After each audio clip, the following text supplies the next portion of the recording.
बालकों की विशिष्ट आवश्यकताओं को पहचानने का प्रयास refers to identify the special needs of children बताऊंगी, जिसमें फर्स्ट पॉइंट है आसक्त व्यक्तियों के पुनर्वास के लिए गठित परिषद council for the rehabilitation of persons with disabilities.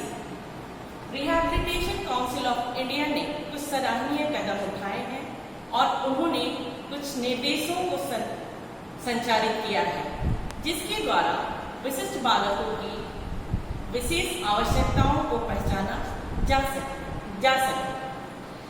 NCT ने अपने शिक्षक प्रशिक्षण कोर्स में विशेष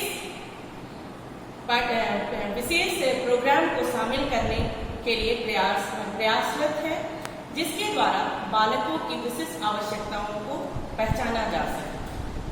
नंबर 2, सेवारत शिक्षकों हेतु प्राथमिक course foundation course for serving teacher. शिक्षक के लिए विभिन्न बालकों की विभिन्न आवश्यकताओं को पहचान करना संभव नहीं है।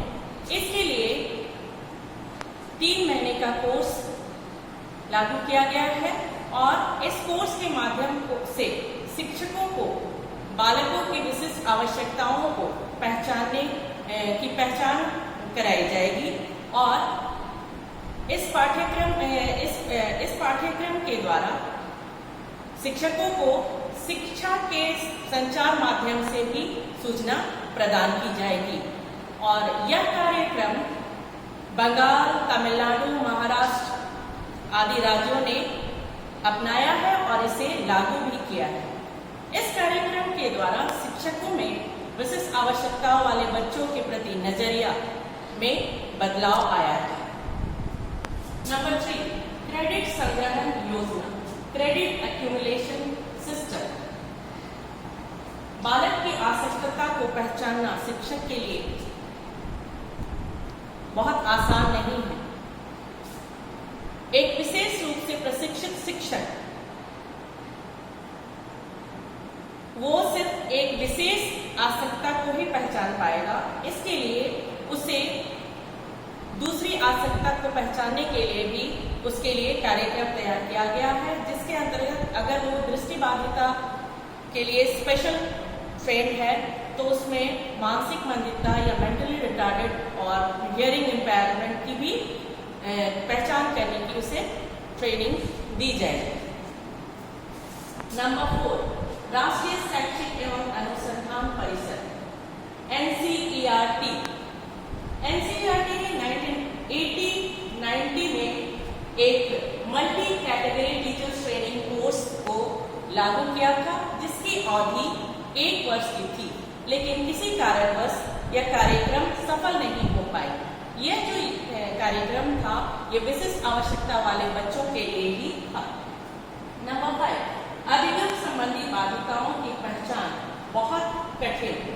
Identification of learning disabilities a difficult task. शिक्षक बच्चों को पहचान सकता है, लेकिन उनकी जो विभिन्न बाधिताएं हैं उसको पहचानना बहुत कठिन है, क्योंकि बालक अपने सहायता के लिए दूसरे की सहायता के लिए दूसरों से सहायता मांगता है, लेकिन वो किस चीज के लिए सहायता मांगता है ये पहचानना मुश्किल है। जिस प्रकार इसमें डिस्ग्राफिया और डिस्कैल्कुलिया से ग्रसित छात्रों को पहचानना बहुत ही कठिन है। नंबर 6, माता पिता की उन्मुखता पेरेंटल ओरिएंटेशन। विशिष्ट आवश्यकता वाले बच्चों की विशेष सहायता माता पिता ही कर सकते हैं। इसके लिए उन्हें विशेष प्रकार से प्रशिक्षण देने की आवश्यकता है। इसके तहत 6 महीने का कोर्स प्रदान किया गया माता पिता के लिए, जिससे वो अपने बालक को अच्छी तरह से समझ सके। और इस कोर्स के अंतर्गत उन्हें डिस्टेंस के माध्यम से प्रशिक्षण प्रदान की जाएगी और एक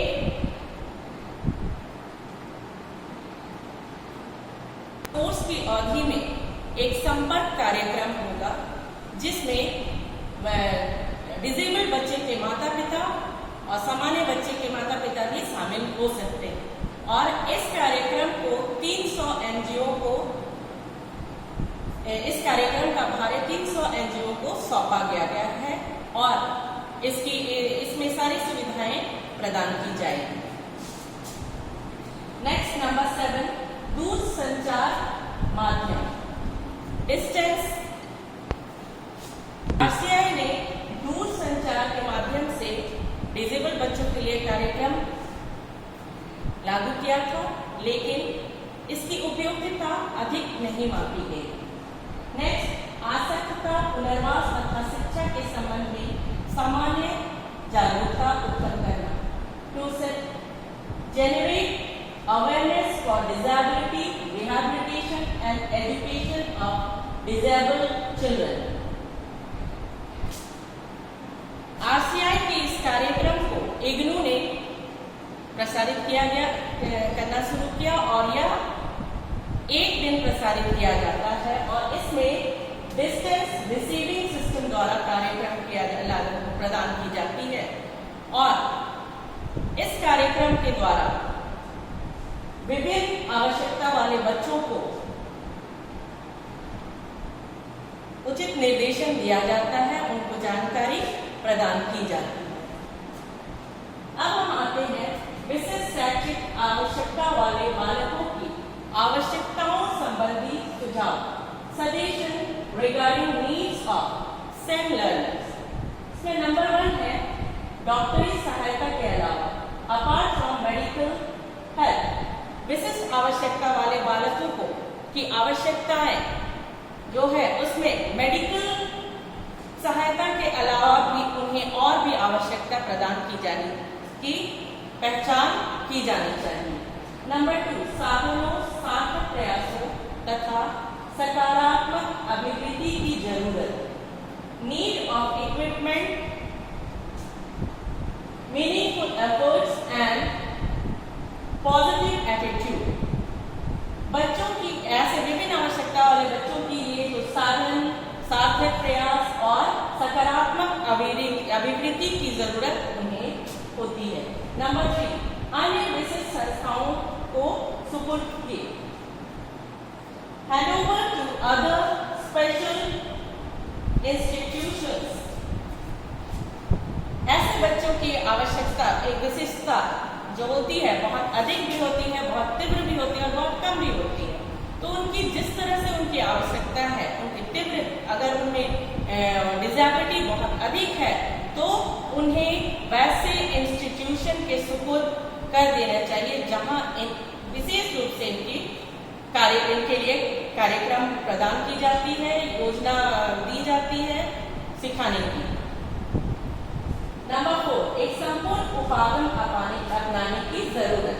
need to develop a complete approach. ऐसे बच्चों की आवश्यकता के लिए एक पूरे उपागम को प्रदान करने की जरूरत है। नंबर 5, शिक्षा प्रणाली, एजुकेशन सिस्टम। विशिष्ट आवश्यकता वाले बालकों के लिए शिक्षा प्रणाली, चाहे वो डिस्टेंस एजुकेशन हो, चाहे वो समावेशी शिक्षा प्रणाली हो या सामान्य शिक्षा प्रणाली, किसी एक शिक्षा प्रणाली को उन्हें प्रदान करने की जरूरत है। आज के लिए बस इतना ही। धन्यवाद।